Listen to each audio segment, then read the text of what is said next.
हुई तेरी दीवानी। एपिसोड 395। मंगेतर। अब तक आपने पढ़ा कि वहीं ताहिरी को चलने में बहुत दिक्कत हो रही थी। शायद उसके पैर में भी चोट लगी थी, जिस वजह से वो ठीक से चल नहीं पा रही थी। उसके चेहरे पर घबराहट, परेशानी, बेचैनी साफ साफ नजर आ रही थी। यहाँ तक कि वो खुद अपने दिल की धड़कनों को सुन तक पा रही थी। उसने फिलहाल कुछ ही कदम चले होंगे कि उसकी आंखों के सामने धीरे धीरे अंधेरा छाने लगा और उसकी आंखें बंद होने लगी और वो गिरने लगी। वो जमीन पर गिर पाती कि तभी उसे किसी ने अपनी बाहों में पकड़ लिया। आंखों के सामने पूरा अंधेरा होने से पहले ही तारी ने उस शख्स का चेहरा देख लिया था। उसकी एक झलक देखते ही वो पूरी तरह से उस शख्स के बाहों में बेहोश हो गई। अब आगे कुछ देर बाद तारी की आंखें धीरे धीरे खुली। वो पहले आंखें खोलकर कुछ पल तक वो बस छत को घूरती रही। तभी उसकी आंखों के सामने रौनित का चेहरा आ गया। ये याद करके वो जल्दी से अपनी जगह उठकर बैठ गई और यहाँ वहाँ देखने लगी। वो एक रूम में एक बेड पर लेटी हुई थी। उसे याद आ रहा था कि वो बेहोश हो गई थी और बेहोश होने से पहले उसने रोनित का चेहरा देखा था। ये याद करके उसकी बेचैनी बढ़ने लगी। उसने अपने माथे को छुआ जहाँ एक पट्टी बंधी हुई थी। उसकी कोहनी और पैर पर भी एक पट्टी बंधी हुई थी। वो आसपास देखने लगी, वहाँ कोई नहीं था। उसने खुद से कहा, क्या मेरा वहम था या मैंने कोई सपना देखा था? वो यहाँ कैसे हो सकते हैं? फिर वो खुद को बहलाते हुए बोली, हाँ, पक्का मेरा वहम ही था। इतना कहकर वो उठने लगी कि और बाहर जाने लगी।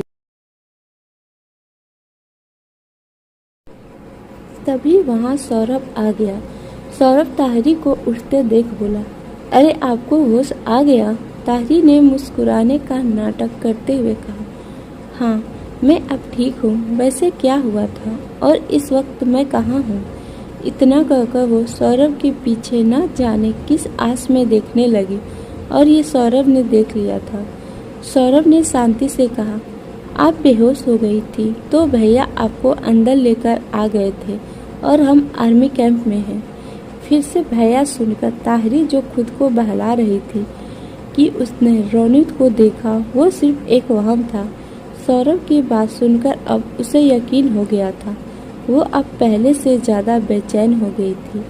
उसने सौरभ से घबराते हुए कहा, ठीक है, अब मेरा इलाज हो गया है और अब मुझे पहले से ज़्यादा अच्छा लग रहा है, तो अब मुझे चलना चाहिए। सौरभ ने ताहिरी को देखते हुए कहा, आप अभी नहीं जा सकती। ये सुनकर ताहिरी उसे देखने लगी, जिसे समझकर सौरभ ने ताहिरी को समझाते हुए कहा, एक बार डॉक्टर आपको चेक कर ले, तब आप आराम कीजिए, तब तक आप आराम कीजिए। सौरभ की बात सुनकर ताहिरी कुछ कर नहीं पाई, तो वो अपने धड़कते हुए दिल के साथ वापस बैठ गई। फिर उसने कुछ सोचते हुए सौरभ से पूछा, तुम लोग मुझे अंदर कैसे लेकर आए? यहाँ आना तो मना है ना? इस पर सौरभ सोचने की आखिर वो क्या कहे। तभी वहीं सौरभ का दोस्त आते हुए बोला, आपका सौरभ के भाई की मंगेतर बोलकर लेकर आए और देखिए, ये बोलकर आपका सबसे पहले इलाज किया गया। उसकी बात सुनकर ताहिरी हैरान हो गई। उसने अपनी आंखें बड़ी करते हुए कहा, मंगेतर। इतना कहकर उसने सौरभ को देखा तो सौरभ ने कहा, आप भैया से एक बार बात कर लीजिएगा। उन्हें कोई एतराज़ नहीं था और हमें कुछ समझ नहीं आ रहा था, तो जो दिमाग में आया वो कह दिया। लेकिन आप टेंशन मत लीजिए, इससे कोई फ़र्क नहीं पड़ता। अब आप ठीक है क्योंकि ताहिरी ने एक फीकी मुस्कान देते हुए कहा, तो मैं अब बिल्कुल ठीक हूँ, मुझे चलना चाहिए, मुझे देर हो रही है। इतना कहकर वो जाने लगी। तभी सौरभ ने ताहिरी को देखते हुए कहा, क्या आप एक बार भैया से मिलना नहीं चाहती? ये सुनकर ताहिरी सौरभ को हैरानी से देखने लगी। फिर वो सामने देखने लगी। उसने बिना सौरभ की तरफ देखते कहा, मुझे नहीं लगता कि ये जरूरी है। इतना कहकर वो जाने लगी कि तभी वो अंदर आते हुए एक शख्स से टकरा गई। उसने उसे देखा भी नहीं था, तभी बिना उसे देखे ही उसकी आंखें फैल गई थी और साथ ही उसकी नम आंखें भी हो गई थी। वो उस शख्स से काफी करीब थी। तभी वहाँ एक डॉक्टर आते हुए बोली, सब ठीक है ना? उनकी आवाज़ सुनकर ताहिरी उस शख्स से थोड़ा दूर जाकर खड़ी हो गई और उसे देखने लगी।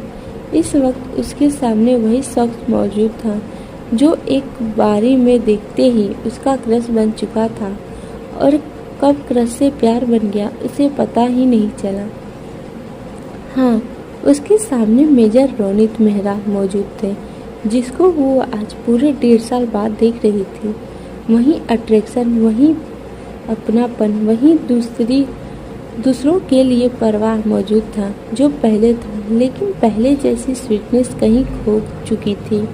इतने दिनों बाद वो उसे देख रही थी, जिससे वो अब मिलना नहीं चाहती थी, जिसका वो अब सामना नहीं करना चाहती थी। अब उसके सामने आ जाने से अब उसकी नज़र उस पर हट नहीं रही थी। उसकी दोनों आंखें नम हो चुकी थी। वहीं रोनित की नज़र भी सिर्फ उसी पर टिकी थी। जब सौरभ ने रोनित को ताहिरी की तरफ इशारा किया था, रोनित ने उसे देखा तो देखता रह गया। उसे सिर्फ उसकी पीठ नज़र आ रही थी, लेकिन तब भी वो उसे पहचान चुका था। वो तो लाखों परछाइयों में से ताहिरी की परछाई को पहचान सकता था। अब तो वो सीधा उसके सामने थी। ताहिरी को देखकर वो सीधा उसकी तरफ बढ़ने लगा, लेकिन जब उसने ताहिरी के कदम लड़खड़ाते हुए देखे तो वो फुल स्पीड में उसकी तरफ भागा और ताहिरी की उसकी बाहों में बेहोश हो गई। तब रोनित को यकीन नहीं हो रहा था कि जिसे वो देख रहा है वो उसी की ताहिरी है।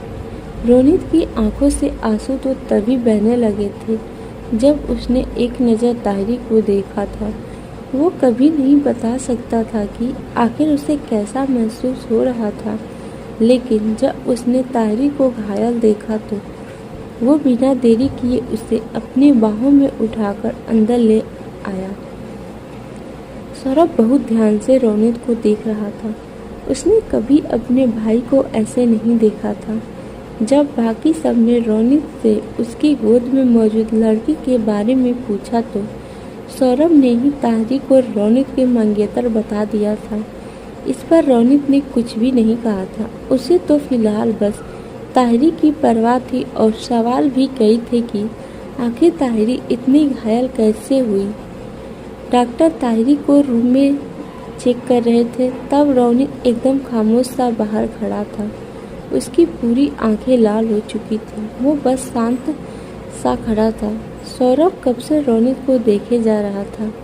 आखिर में उसने रोनित को देखते हुए बोला, भाई, वो उनका एक्सीडेंट हुआ था और शायद उन्होंने ड्रिंक भी कर रखी थी और उन्होंने हेलमेट भी नहीं पहन रखा था। सौरभ की बात सुनकर उसका दोस्त खुद से बोला, क्या इसे इतना सब बताना जरूरी था? क्या करे, आदत से मजबूर है अपनी। सौरभ की बात सुनकर रोनित की आंखों में गुस्सा दिखने लगा था। गुस्से से उसके हाथों की मुट्ठियां भीग चुकी थी। सौरभ रोनित के एक्सप्रेशन देख रहा था। आखिर में उसने रोनित से पूछा, भाई, ये वही है ना?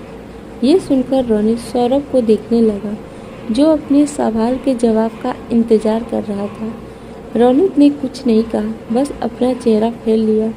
सौरभ ने अपने सर के पीछे अपने हाथों को बांधते हुए कहा, मेरा बड़ा भाई तो ऐसा नहीं था। क्या आप अयान भाई की कमी पूरी कर रहे हैं? तब भी रोनित ने कुछ नहीं कहा तो सौरभ ने ही हार मानते हुए कहा, ठीक है भाई, वैसे मैं एक बात बताऊं, मैं उन्हें देखते ही पहचान गया था। अब तो खुश हो जाइए, आखिर कितने टाइम बाद आप अपने लव से मिल रहे हैं। रोनित ने उसे देखते हुए कहा, उसके सामने ऐसा कुछ मत कहना। सौरभ ने कहा, एक शर्त पर मैं उनसे कुछ नहीं कहूँगा। उनके होश आने के बाद आप उनसे जरूर मिलेंगे। रोनित कुछ कहने जा रहा था कि सौरभ ने रोनित को देखते हुए कहा, भाई मैं आपके जितना समझदार नहीं हूँ, लेकिन मैं बस ये जानता हूँ कि आप उनसे बहुत प्यार करते हैं। मैं उनके बारे में ज़्यादा तो नहीं जानता, लेकिन हाँ इतना ज़रूर बता सकता हूँ कि वो आपके लिए बेस्ट है और वो बहुत अच्छी है और आपने उन्हें बहुत मिस किया है। इतना कि जितना आप हमें करते हैं और बाकी जैसा आपको ठीक लगे। उसका दोस्त कंफ्यूज होकर सौरभ को देखे जा रहा था, क्योंकि वो सारी बात सुन रहा था। यह देखकर सौरभ ने उसे वहाँ से ले जाते हुए कहा, ज़्यादा कंफ्यूज होने की ज़रूरत नहीं है, वो मेरे भाई की गर्लफ्रेंड है। वहीं रोनित दोबारा चुपचाप खड़ा हो गया था। उसकी आंखों के सामने बस वही सीन चल रहा था जब तारी उसके हाथों में बेहोश हो गई थी। तभी डॉक्टर उस रूम से बाहर आए। डॉक्टर के आते ही रोनित सीधा उनसे सवाल करने लगा, क्या हुआ है उसे? क्या वो ठीक है? क्या उसे ज़्यादा चोट आई है? उसे होश आ गया?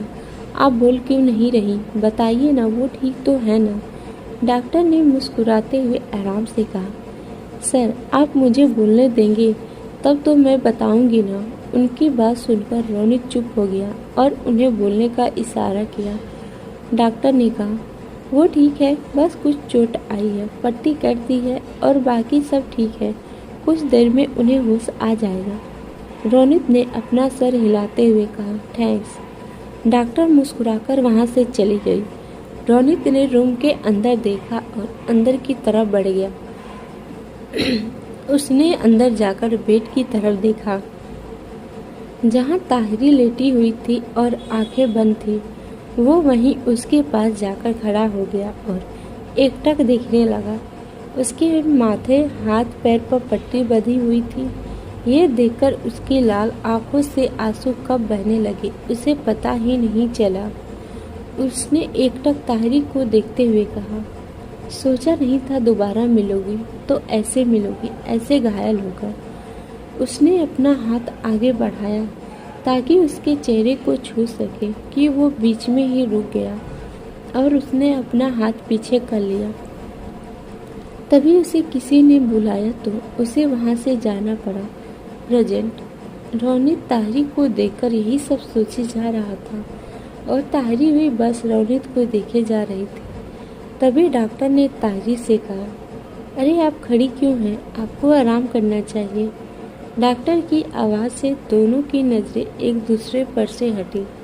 ताहिरी ने खुद को संभालते हुए डॉक्टर से कहा, मैं अब ठीक हूँ। डॉक्टर ने ताहिरी से मुस्कुराते हुए कहा, एक बार हम चेक कर लें तो हमें भी तसल्ली मिल जाएगी। ताहिरी ने बस अपना सर हिला दिया और जाकर बेड पर बैठ गई। सौरभ ताहिरी और रोनित दोनों को देखे जा रहा था। वहीं रोनित फिर से ताहिरी को देखने लगा था। आखिर कितने वक्त बाद वो उसके सामने थी। ताहिरी को चेक करने के बाद डॉक्टर ने रोनित से मुस्कुराते हुए कहा, अब आपकी मंगेतर बिल्कुल ठीक है, बस पट्टी टाइम टाइम में बदलते रहना। ये सुनकर रोनित ने ताहिरी को देखा जो उसे ही देख रही थी, लेकिन जब उसने रोनित को अपनी तरफ देखते हुए देखा तो उसने अपनी नज़रें तुरंत हटा ली। ताहिरी का क्या रिएक्शन होगा डॉक्टर के मुंह से रोनित की मंगेतर सुनने के बाद, आप सब कमेंट करके बताना ना भूलिएगा। आप सबको ये पार्ट कैसा लगा लाइक और कमेंट करना ना भूलिएगा। और जिन्होंने भी चैनल को सब्सक्राइब नहीं किया है प्लीज़ आप सब चैनल को सब्सक्राइब कर लीजिएगा, ताकि हमें मोटिवेशन मिलती रहे और हम आप सबके लिए ऐसी प्यारी प्यारी स्टोरी लाते रहें। मिलते हैं नेक्स्ट एपिसोड में, तब तक के लिए bye bye and take care.